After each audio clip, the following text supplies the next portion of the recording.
Hey everybody, and welcome back to Lindsey's Little Library. So today is Thursday, which means it's BookList Thursday. BookList Thursday is something I do with Sarah over at Sarah's Nightstand. We come to you every Thursday with some sort of book thoughts, ideas, recommendations, something bookish related. So today's topic is very timely because not only do a lot of people read a lot of middle grade in March, but a lot of people do memoir March. So they read a bunch of memoirs that have come across their shelves. So I have a pile of must-read memoirs for you. If you're still looking for a good memoir to pick up this month, you have plenty of time and you will not be disappointed by this list. There may or may not be more than 5. So I couldn't stop. All right, first one I want to talk about is Know My Name by Chanel Miller. This one is so heartbreaking, yet you pull so much out of these memoirs, and which is one of the reasons I love memoirs is, first of all, I love seeing a peek into other people's lives and what they've grown up with and what they've experienced, but also what they've learned. And most of the time, doesn't matter what the topic of the memoir is, I can pull some sort of life lesson or some sort of perspective out of that story. So Chanel Miller is a girl who faced a horrible, horrible situation where she was sexually assaulted. And then her whole viewpoint is talking about how a victim in that specific crime, how they are treated, how they are scrutinized, and how they are almost blamed in a way, compared to the person who actually did the crime. So it is like huge trigger warnings, yet such a beautiful book. If that can be possible. I think so. Next one I want to talk about, again, heartbreaking. We have Between Two Kingdoms by Salika Joud. I don't know. But this one follows this is her journey through finding out that she had cancer in her early 20s, and going through the process of fighting it off. It's a form of leukemia that she had. Going through her bone marrow transplant, going through chemo, radiation, the entire journey, with her and her family by her side and her friends by her side, and then how she kind of put things back together. Written so beautifully. She is such a talented writer, and there were so many parts in this book that I brought with me. And it talks about pain, and like having pain is not, you don't ignore it. It's there and you feel it, but that also allows you to feel joy and love and happiness at the same time, rather than completely shutting off. It's so well done. Highly recommend that one.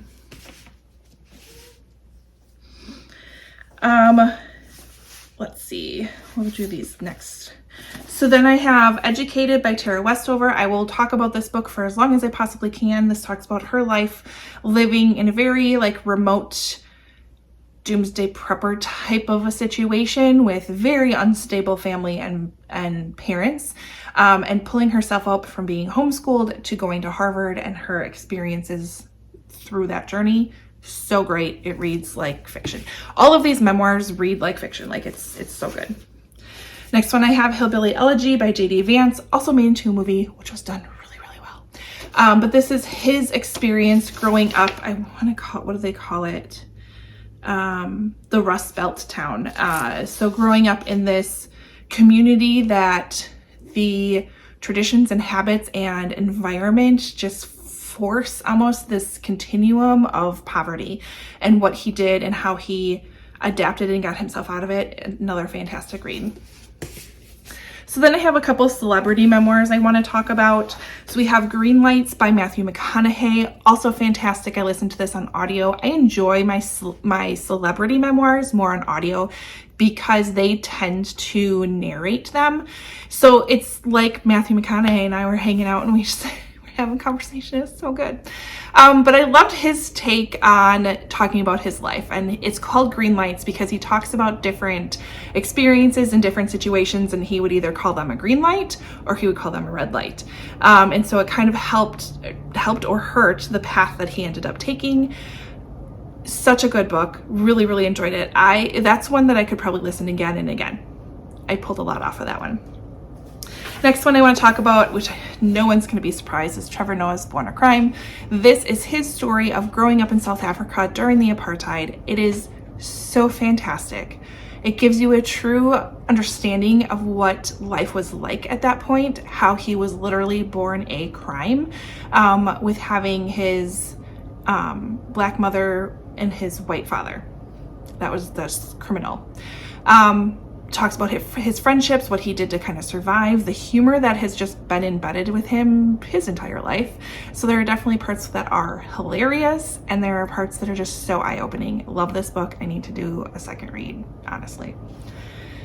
And then the last one I want to talk about, which is the one that's been sticking with me quite a bit lately.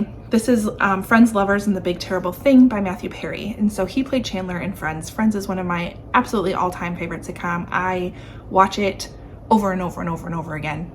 No shame. And this talks about his struggle with drug addiction and alcoholism. So eye-opening that it's to the point where I watch Friends differently, because he points out where he was throughout filming the series, whether he was addicted to drugs or whether he was in rehab.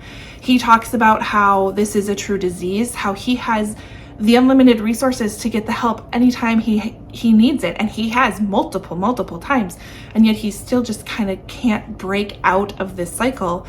And it makes you realize the people who don't have the resources to get the help that they need, like if he can't do it and he has unlimited resources and unlimited support, how does someone else with that same addiction and disease get themselves out? So it was really so sad, yet he continues to just pull himself up and move on and do the next thing that needs to happen to get himself better. So highly recommend that one as well. Listen to that one on audio. It's like it was chat with Chandler. It was a good time. Also does talk about the show, and it talks about like the different humor that he brought into it and how Chandler wouldn't have been Chandler without him playing Chandler. So really enjoyed that one again, but I'm also a huge Friends fan, so it is what it is. Anyways, those are my must-read memoirs. If you have time to pick one of them up in March, I'd say any one of them is golden. Are there any memoirs that you've read that you want me to pick up? I'm really interested in Spare. I'm on the wait list for that audiobook because, again, I like my celebrity memoirs. I like to listen to them. I want to listen to Jessica Simpson's memoir. But yeah, are there any other memoirs out there that I need to pick up? Comment below. I love them, absolutely. Otherwise, head over to Sarah's channel, see what she has to say today, and like, comment, subscribe, all that fun stuff. And I'll see you next time. Bye.